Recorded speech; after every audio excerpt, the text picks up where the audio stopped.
जय गुरु जी। शुक्राना गुरु जी, अनंतम शुक्राना हमारे गुरु जी महाराज का।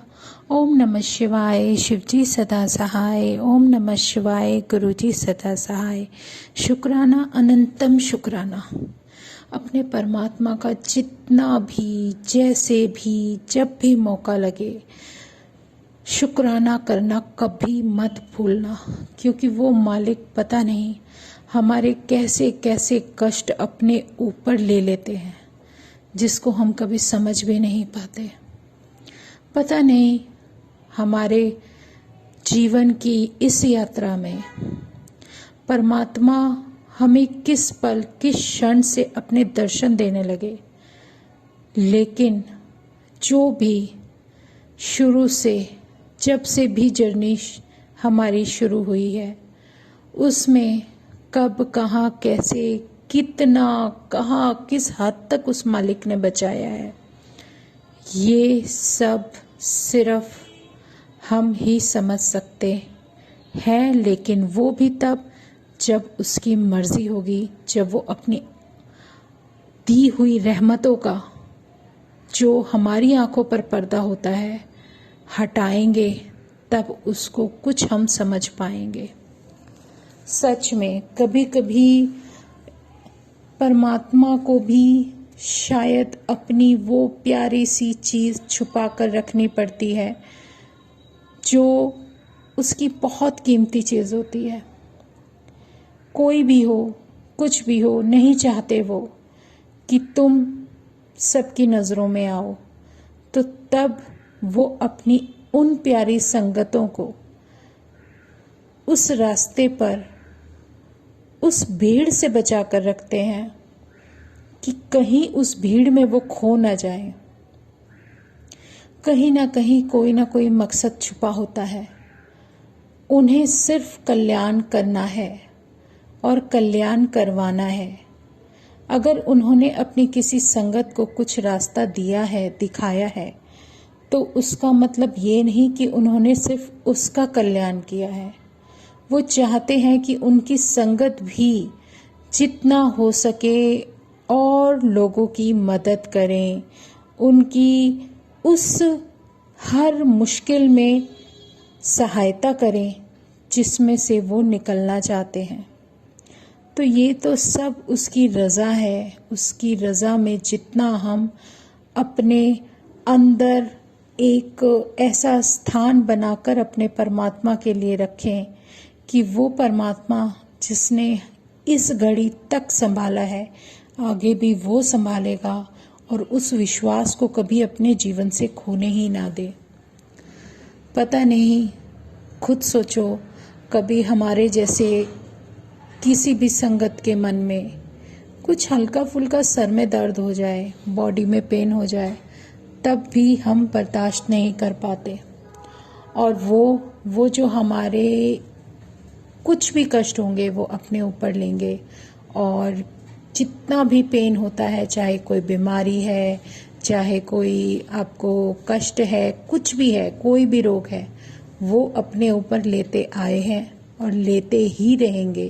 क्योंकि भले ही अब वो शारीरिक रूप से फिजिकली चोले में ना हो, लेकिन उनकी जो एक डिवाइन एनर्जी है वो हमें हर तरीके से उस मुकाम तक ले जाने के लिए, हमारी उस मंजिल तक ले जाने के लिए कभी भी पीछे नहीं हटती और ना ही हटेगी।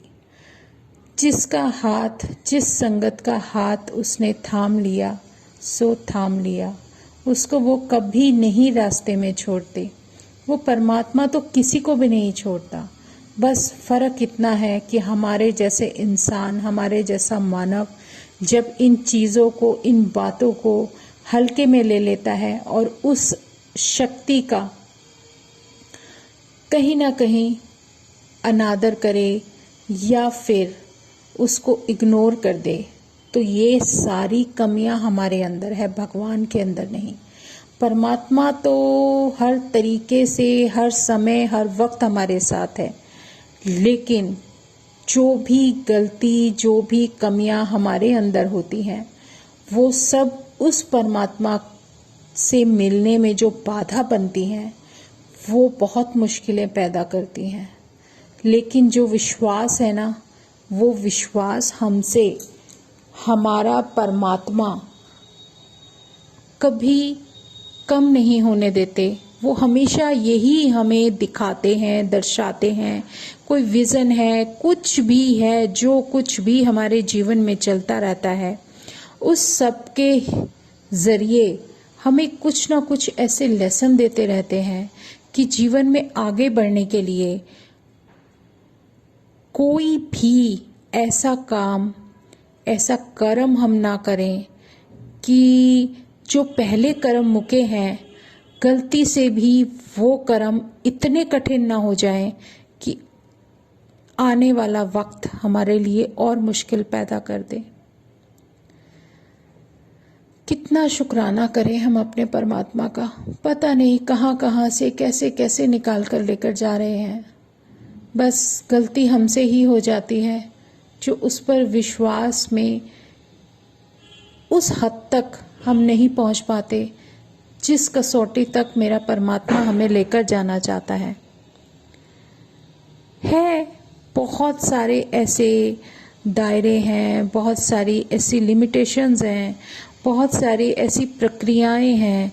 जब इंसान उनमें से निकलता हुआ चलता चला जाता है, तब शायद वो ये एहसास ही नहीं कर पाता कि मैं अकेला हूँ या मेरे साथ वो एनर्जी है। एक वो प्रसंग सुना होगा कि एक व्यक्ति था जो अपने परमात्मा को बहुत मानता था, बहुत ज़्यादा मानता था। एक वो ऐसे हो गए थे कि जब वो चलते थे तो उनको अपने पीछे परमात्मा की परछाई दिखती थी, और सच में वो इतना क्लोज थे कि उसे उस परमात्मा की परछाई दिखती थी, और वो हमेशा उनसे बात करते थे और उनको हर चीज़ का रास्ता मिलता था।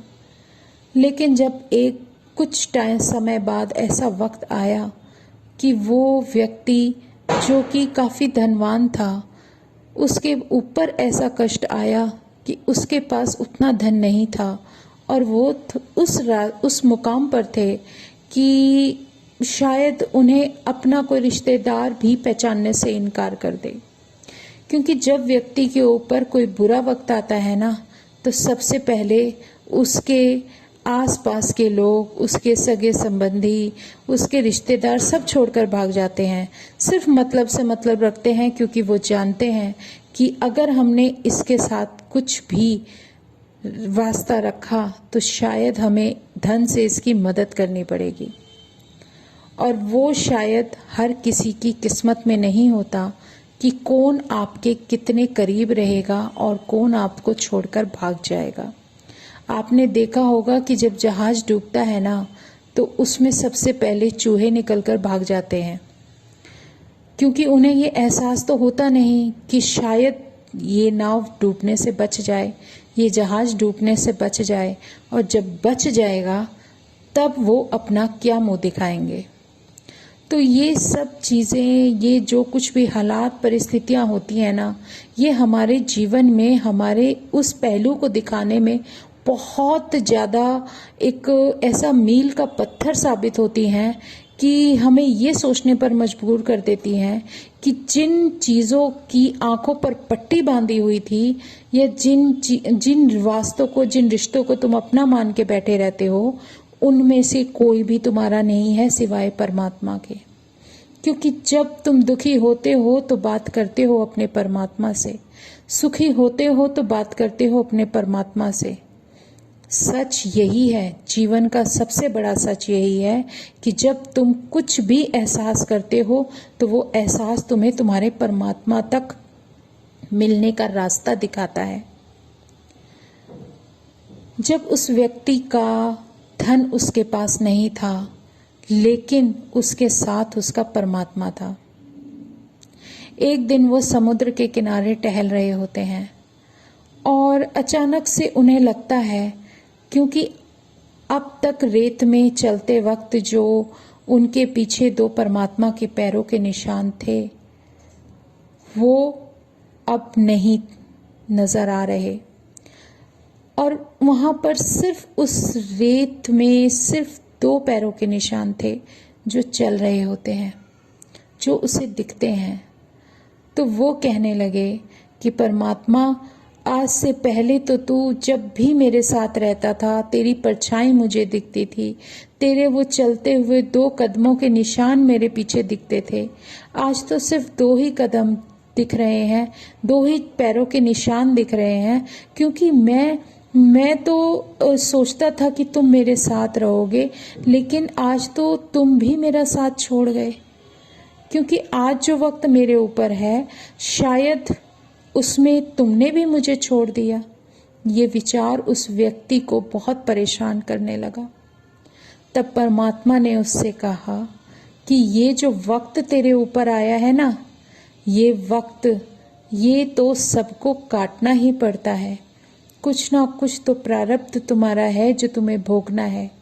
लेकिन ये जो तो 2 कदम के निशान तुम देखकर परेशान हो रहे हो कि मैं तुम्हें छोड़कर चला गया, इस गलत फहमी में मत रहना। ये 2 पैरों के निशान तुम्हारे नहीं, मेरे हैं। और इस वक्त में जो ये वक्त चल रहा है, जो ये दौर चल रहा है, इसमें तुम अकेले नहीं हो। मैंने तुम्हें अपनी गोद में उठा रखा है कि तुम्हें कभी कोई चोट ना लग जाए। धन क्या है, वो तो आता जाता रहेगा, आज है कल नहीं है। लेकिन ये अपनों का जो असली चेहरा तुम्हें दिखा देता है कि तुम्हारे साथ अब तक कौन था, कौन है और कौन रहेगा। यही तुम्हारे जीवन का सबसे बड़ा लेसन होता है। इसीलिए परमात्मा कहते हैं कि सब कुछ भूल जाओ, सब कुछ छोड़ दो, कोई फर्क नहीं पड़ता, लेकिन मेरा सिमरन करना मत छोड़ो, मेरा नाम जपना छोड़ो। क्योंकि अगर तुम्हारे किसी भी वक्त में कोई साथ देगा तो वो परमात्मा होगा। और मेरा परमात्मा महाशिव मेरे पूर्ण गुरु के रूप में जो मेरे सामने साक्षात विराजमान है, जो मुझे पल पल अपने होने का एहसास कराते हैं, जो दर्शन देते हैं, उससे बेहतर परमात्मा का जो भी वर्णन हमें चाहिए, उसका जो एहसास चाहिए, वो कभी मिल ही नहीं सकता। तो शुक्राना है मेरे गुरुजी महाराज का, अनंतम शुक्राना। वो जो बताते हैं, जो समझाते हैं, उनसे बेहतर ना कभी कुछ हम अपने जीवन में उतार सकते हैं और ना ही कभी कोई हमें समझा सकता है, क्योंकि वो गुरु के रूप में आए हैं। वो महाशिव हमारा कल्याण तो कर ही रहे हैं, लेकिन वो हमारे गुरु के रूप में आए हैं। और जब भगवान खुद गुरु का रूप लेकर आता है, तो इसका मतलब ये समझ लेना कि तुम्हारा जीवन तो धन्य हो चुका है। तो शुक्राना है मेरे गुरुजी महाराज का। आज मन में इतने सारे भाव ऐसे ही दौड़ रहे थे। तो जय गुरुजी। आज हम सत्संग यहीं विराम करते हैं। शुक्राना गुरुजी, अनंतम शुक्राना। ओम नमः शिवाय, शिवजी सदा सहाय। ओम नमः शिवाय, गुरुजी सदा सहाय। शुक्राना, अनंतम शुक्राना। जय गुरुजी।